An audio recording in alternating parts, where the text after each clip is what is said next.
some of the things that Jerome Powell said on a prank call. Guess, it's not on a telephone anymore. It's a prank Zoom call. He doesn't realize that he's been pranked by somebody pretending to be Zelensky. Now, first of all, I didn't even know that the Fed gave out these calls, like where they gave basically economic analysis or policy updates, like privately to the leaders of foreign countries. I mean, was it just Zelensky, or could the leader of any country call up and have a private conversation with Powell?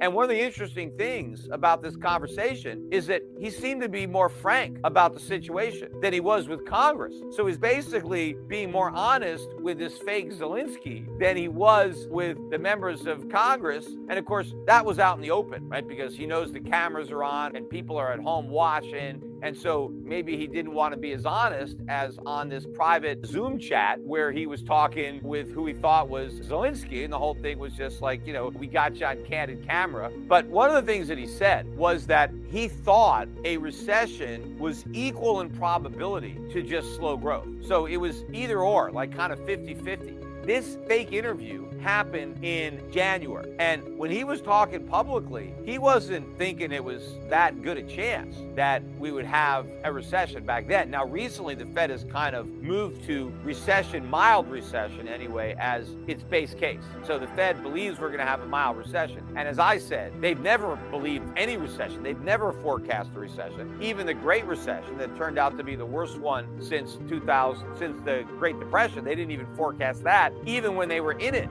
In the middle of 2008, they still didn't have a recession in their forecast, even though they were in a recession at the time and had no idea that they were. Well, if they're forecasting one now, you better believe it's going to be horrific. I mean, they're saying it's mild because what else are they going to do? They're not going to say, yeah, we're going to have a horrible recession, probably going to be the worst one ever. There's no way they're going to say that. Even if they think that, there's no way they're going to say it. The fact that they're saying it's going to be mild, you better believe they think it's going to be awful. Because if they actually thought it was going to be mild, they would say we're not going to have one. They wouldn't even want to let that cat out of the bag. Hey, it's going to be a mild recession. Let's keep it quiet. Maybe it won't even happen, right? So they know it's going to be bad. So they just don't want to look like complete idiots. And of course, they are complete idiots, but they just don't want to look like that. And so they're at least going to get out in front of it and say, well, we assume there's going to be a mild recession. And then when it turns out to be not mild, at least they were forecasting a recession. But one of the other things that Powell said, which I think is important because it demonstrates his lack of understanding of economics. And what he said was that his policy is designed to cool the economy, right? The economy is too hot. We need to cool it down, right? The growth is too hot. So I want to cool the economy with these rate hikes because a cool economy is going to cool off the labor market, right? We've got this hot labor market that needs to be cooled off. And if we can cool off the economy, which cools off the labor market, that's going to bring down inflation. That's what he thinks. That's what he told Zelensky, that inflation is somehow a byproduct of a hot economy and a hot labor market, and that's why we got inflation. No, that's not why we have inflation. We have inflation because the Fed created it, because they printed all this money, because the government ran all these deficits.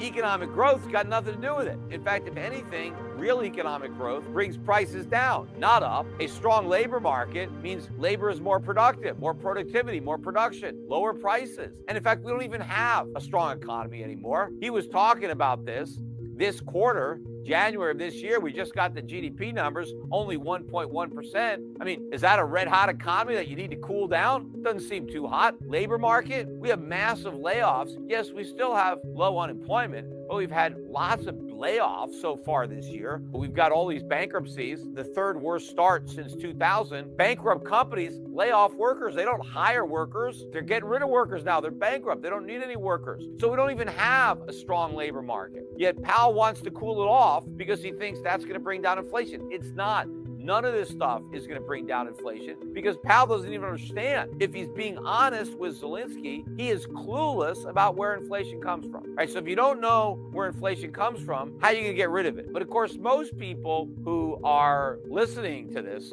they don't know anything about economics either. I mean, the level of understanding in economics in the US and around the world is so abysmally low that people don't even know enough about it to know when other people don't know anything about it. And if you don't know, if you haven't, let's say, studied economics, you didn't major in it or you get a degree in it, and you see some big guy like Chairman of the Fed talking about it, you just assume he knows what he's talking about. Well, you'd be completely wrong. He has the faintest idea what he's talking about. None of these guys, in fact, pretty much everybody that has the word economist in their title knows nothing about economics. I mean, it really is amazing to see. I mean, I know that because I know something about economics. Now, I didn't learn it in school. See, that's why I know so much about it, because I didn't learn it through the university system where you basically get all your economic common sense brainwashed out of existence and you get, spoon-fed a bunch of crap. So when you graduate, you think you know something about economics and you don't know anything. I mean, that's why I'm able to forecast so early what's going to happen, because I do understand economics. And the reason that so many other people are so surprised by all these things that happen is because they don't understand it. Now, I know I get a lot of flack online. People say, look, Peter, you're wrong because you were too early. You've been saying this stuff for years. And yeah, some of the stuff that you predicted is finally happening, but you're wrong because you said it would happen 10 years ago or 20 years ago, whatever. Yes, I was early. I admit that. I'm always early, right? But that doesn't mean I'm wrong, right? I'm an economist. I'm not a god. Right? I don't know exactly when things are going to happen. There's so many moving parts that I can't predict. And you have all of these forces that are acting to delay the day of reckoning.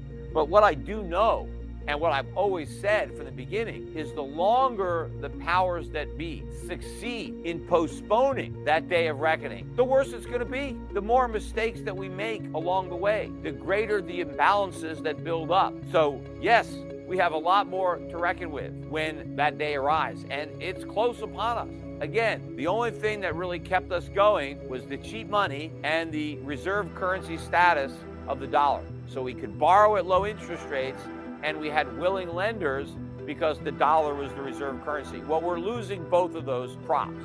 Rates can't stay low because inflation genie is out of the bottle, and the dollar's role as reserve currency is in jeopardy. The de-dollarization process has begun. They're just trying to postpone, delay the day of reckoning. They don't want to admit the mistakes that they've made and the disaster that awaits, or they don't even understand the mistakes that they made or the disaster that awaits. But either way, they're either going to lie to us or they're not smart enough to tell the truth because they don't know the truth.